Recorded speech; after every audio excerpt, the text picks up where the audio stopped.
오늘 함께 살펴보신 말씀은 에스겔서 24장 15절에서 27절 말씀입니다. 에스겔서 24장 15절에서 27절 말씀.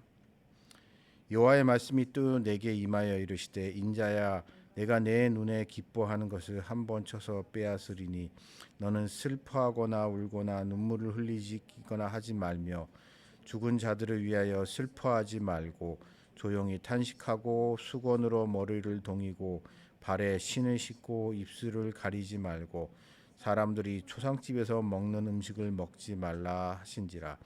내가 아침에 백성에게 말하였더니 저녁에 내 아내가 죽었으므로 아침에 내가 받은 명령대로 행하매 백성이 내게 이르되 내가 행한 이 일이 우리가 지금 상관이 있는지 너는 우리에게 말하겠느냐 하므로 내가 그들에게 대답하기를 여호와의 말씀이 내게 임하여 이르시되 너는 이스라엘 족속에게 이르기를 주 여호와의 말씀에 내 성소는 너희 세력의 영광이요 너의 눈의 기쁨이요 너희 마음의 아낌이 되거니와 내가 더럽힐 것이며 너희의 버려둔 자녀를 칼에 엎드려지게 하리지라. 너희가 에스겔에 행한 바와 같이 행하며 이를 가리지 아니하며 사람의 음식물을 먹지 아니하며 수건으로 먹이를 동인 채 발에 신에 신은 채를 두지고 슬퍼하지 아니하며 울기도 아니하되 죄악 중에 패망하여 피차 바라보고 탄식하니라. 이같이 에스겔이 너희에게 표징이 되리니 내가 행한 대로 너희가 다 행할지라. 이 일이 이루어지면 내가 주 여호와인 줄 너희가 알리라 하라 하셨느니라. 인자야 내가 그 힘과 그 즐거워하는 영광과 그 눈이 기뻐하는 것과 그 마음이 간절하게 생각하는 자녀를 데려가는 날 곧 그날에 도피하는 자가 내게 나와서 내 귀에 그 일을 들려주지 아니하겠느냐. 그날에 내 입이 열려서 도피하는 자에게 말하고 다시는 잠잠하지 아니하리라. 이같이 너는 그들에게 표징이 되고 그들은 내가 여호와인 줄 알리라. 아멘.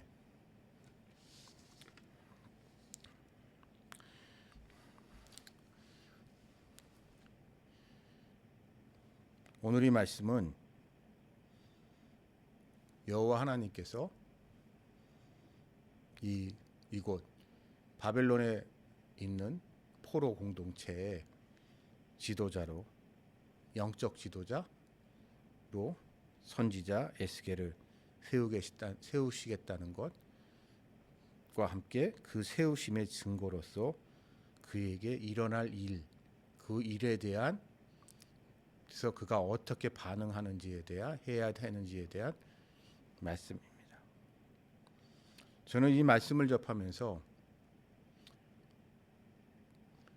지도자가 된다는 것, 특별히 영적 지도자가 된다는 것이 무엇인가에 대해서 한번 생각해 보는 시간을 가져봤습니다.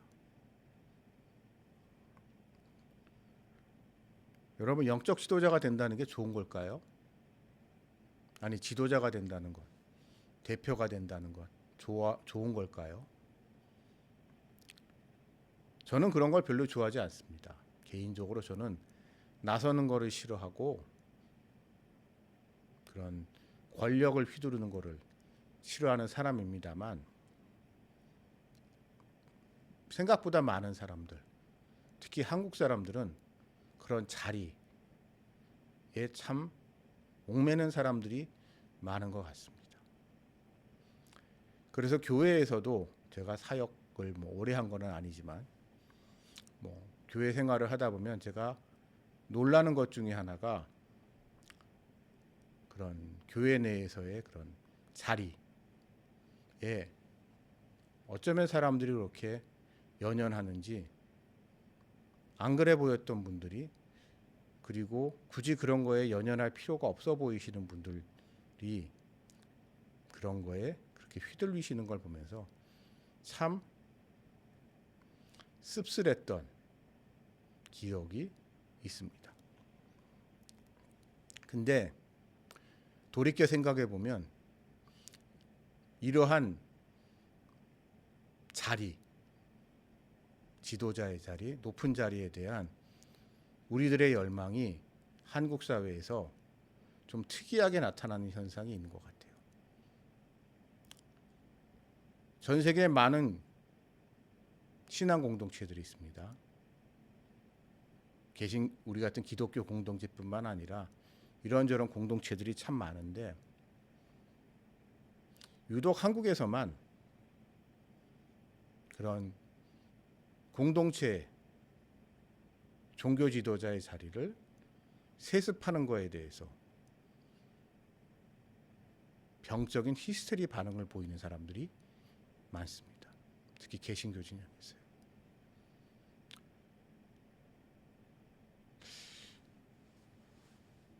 미리 말씀드리면 저는 그런 교회의 세습 문제 같은 거에 대해서 덕볼 일이 전혀 없는 사람입니다. 저희 집은 교회를 다니지만 교회만 다니는 집이고 장로 목사 같은 거 된 사람 제가 저밖에 없었고 집사도 안 하는 그냥 교회만 다니는 사람들인데요. 교회를 다닌 지가 100년이 넘은 집안인데도 저희 증조 할아버지 시절 평양에서부터 교회 다니는 집안이지만 이 교회 정치 휘말리는 거, 교회 자리하는 거 그런 거에 정말 일절 관심이 없는 사람들이기 때문에 교회 세습 문제 이런 거에 대해서는 덕볼 게 아무것도 없는 사람입니다.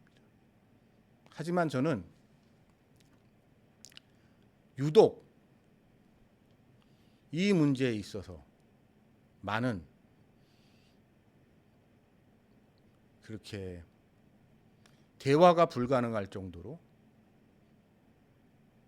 히스테릭한 반응을 보이는, 평소에 저런 분이 아닌데 저런 사람이 아니었는데 이 주제만 나오면 왜 저렇게 속마음을 감추지 못할까라는 분들을 보면서 깜짝 놀랐었기 때문에요. 그리고 제가 마침 신대원 다니던 시절엔 저희 교단에선 이것이 아주 중요한 이슈이기도 했고요.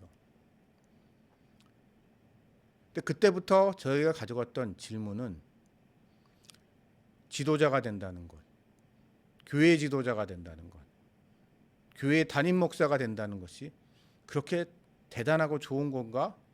라는 의문이 들었고 지금까지도 그 생각은 변함이 없습니다. 여러분,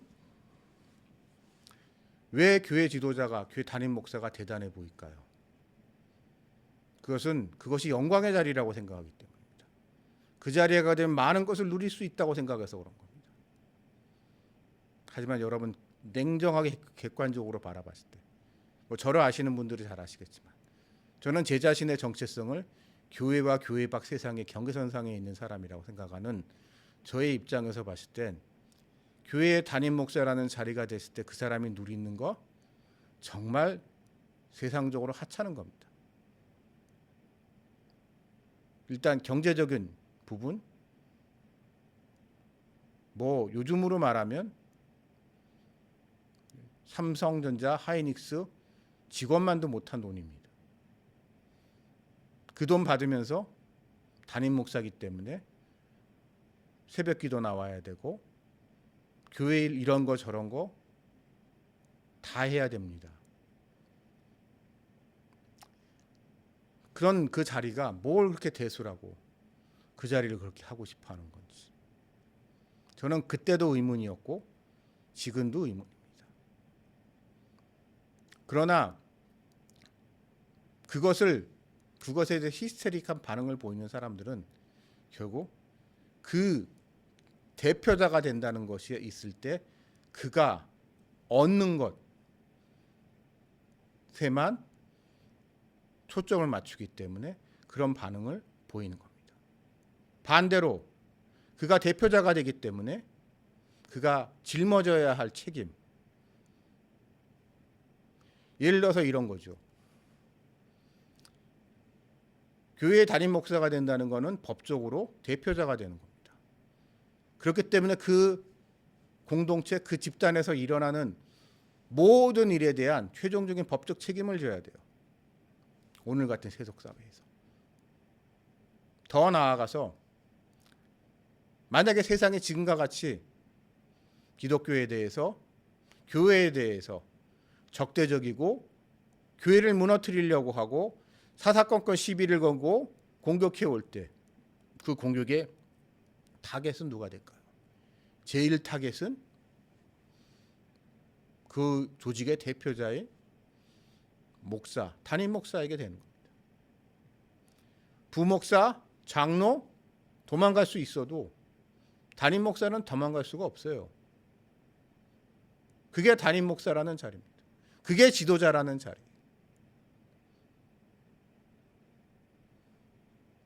근데 그러한 것을 생각하지 않고 왜 사람들은 이토록 그 자리에서 그 사람이 누릴 것에 대해서 그토록 히스테릭하게 광분할까요? 저는 그것에 대해서 그렇게 반응을 보이는 사람들한테는 가장 중요한 한 가지가 있다고 생각합니다. 감사함이 없는 겁니다. 내가 하나님께 받은 은혜가 이토록 많다는 사실에 감격하게 하는 사람이라면 그 교회의 담임 목사가 누가 되는지, 아니 그 담임 목사가 그 자리를 아들한테 물려주는지 안 물려주는지에 대해서 일단 신경을 쓰지 않습니다. 비록 더군다나 그 절차가 법적으로 문제가 있다. 그 아들이 목사로서의 자격이 없는데 능력도 안 되는데 무리하게 불법적이고 부당한 방법을 통해서 교회를 세습하려고 한다. 이것은 영적인 차원의 문제가 아니고 법적인 차원의 문제죠. 그런 법적인 문제가 있다. 그래서 법적인 문제에 대해서 문제를 제기하고 그것에 대한 시정을 요구하는 것은 당연한 시민적 권리일 수 있지만 그것이 성경적이니 성경적이지 않네라고 싸우는 것, 그것은 그 사람 안에 하나님에 대한 감사가 없기 때문에. 아니 저 사람이 내가 받은 거는 이거밖에 안 되는데 저 사람은 이렇게 좋은 자리를 아들한테 턱 물려주니 나는 이렇게 고생했는데 나는 이렇게 수고했는데 저 아들은 그냥 자리를 물려받는다는 것에 대한 억한 심정, 분노가 있기 때문에 그런 히스테릭한 반응을 보이는 거죠. 그리고 그러한 반응을 보이는 거에 깊은 내면에는 하나님에 대한 감사가 없는 겁니다. 저는 지금 이곳에서 제가 이런 얘기를 하는 게 웃기게 들리시겠지만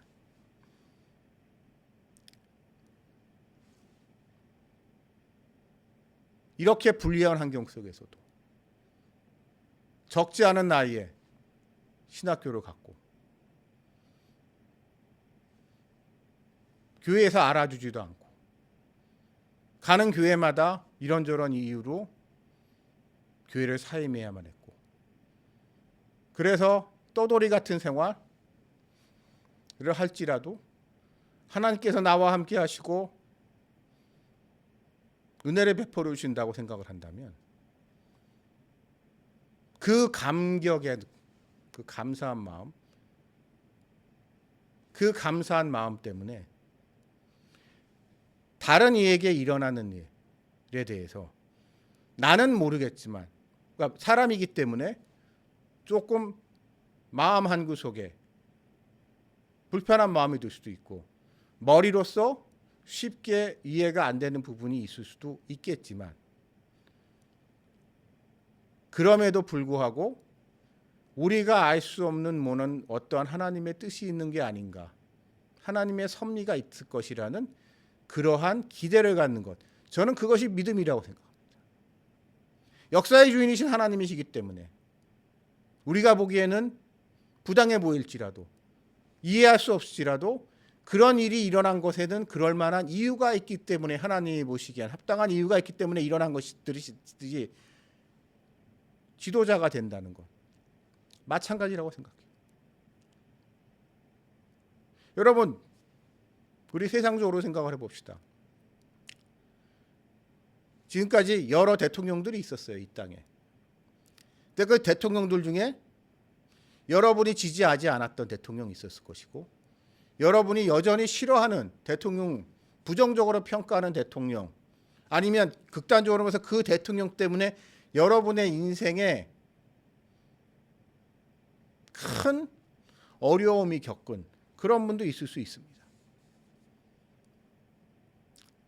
그러나 그 때문에 그 사람이 대통령이 된 것이 우리의 비극이다라고 생각할 수도 있지만, 그 사람을 결국 그 자리에, 대통령의 자리에 앉혀놓으신 분 하나님이십니다.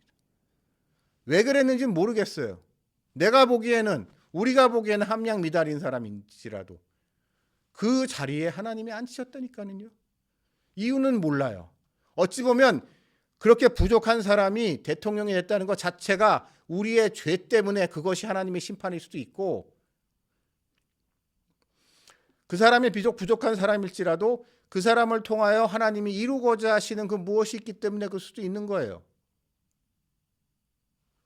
그렇기 때문에 우리는 하나님이 이루시는 일에 대해서 아멘할 잠새가 되어 있어야 됩니다. 그것이 하나님이 우리에게 요구하시는 믿음인 겁니다.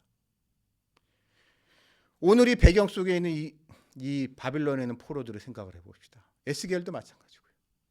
얼마나 억울하겠습니까? 얼마나 부당하겠습니까? 이들은 하나님께 울부짖습니까? 우리가 뭘 잘못했습니까? 요시야 왕과 함께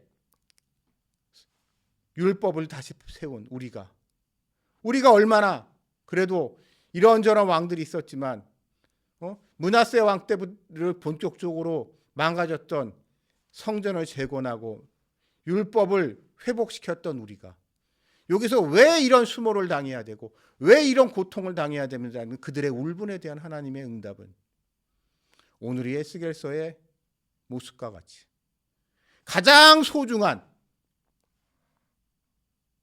아내가 조강지처 이렇게 떠나보낸다. 이런 고통 속에서, 이 고난 속에서 그나마 같이 의지해온 이 조강제처를 이렇게 허무하게 떠나보내야 되는 이 애통한 심정을, 이 비참함을 그들을 겪게 하시는 하나님,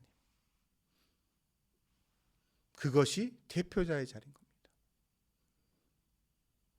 결국 그들의 대표자인 에스리기 때문에 그들의 죄를 대표하여서 감당해야 했고, 그렇기 때문에 그는 하나밖에 없는 이 소중한 부인을 이렇게 허망하게 떠나보내고 이스라엘 사람들에게 표징이 되었습니다.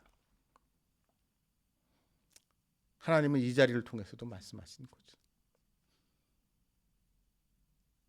이런 시련 속에서도 여호와 하나님에 대한 자비롭고 은혜롭고 노하기를 더디하시며 인자와 진실이 많으신 여호와 하나님이라는 그 믿음을 끝까지